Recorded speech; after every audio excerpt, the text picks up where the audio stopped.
আমি হলো দাদু ভাই। আচ্ছা, ঠিক আছে। তারপরে এটা আমি এখানে দাঁড়াই।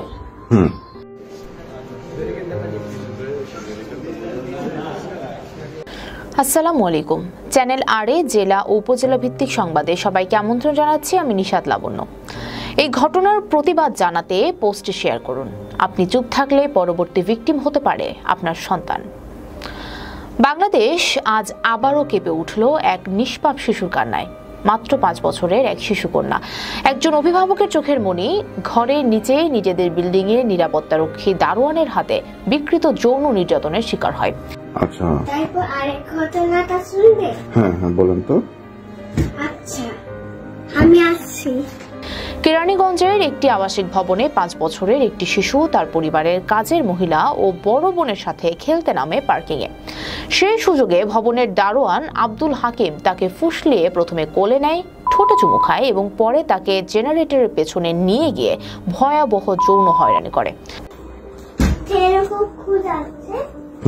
এখানে এগুলা বাটন, এগুলা বাটন। আচ্ছা, পুরো ঘটনা সিসিটিভি ক্যামেরায় স্পষ্টভাবে ধারণ করা হয়েছে, যা ভবনের অন্যান্য বাসিন্দাদের সামনে প্রদর্শিত হয় এবং সবাই মিলে তাৎক্ষণিক সিদ্ধান্ত নেয় আসামিকে পুলিশের হাতে সোপর্দ করা হবে।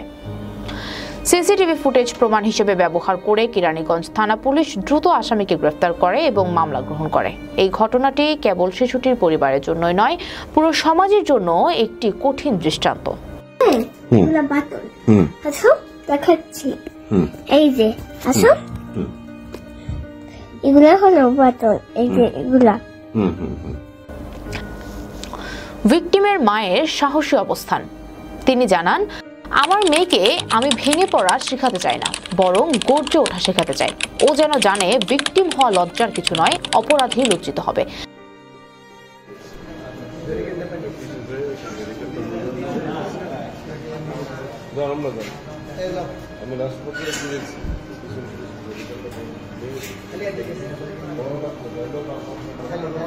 মাত্র 5 বছরের শিশুটি থানায় ও আদালতে গিয়ে নিজের জবানবন্দি দিয়েছে, যা সত্যি অভাবনীয়।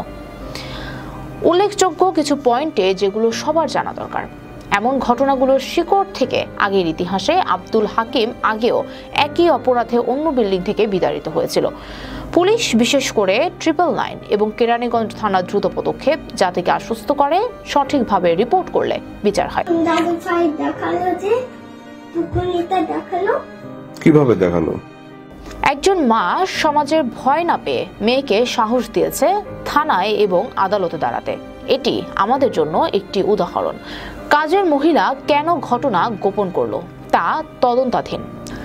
সবশেষে এক প্রশ্ন রয়ে যায়, আমরা কি নিরাপদ? ঘরের নিরাপত্তা কর্মী যদি হিংস্র নরপিশাচ হয়, তবে আর কোথায় নিশ্চিন্তে খেলবে আমাদের সন্তান?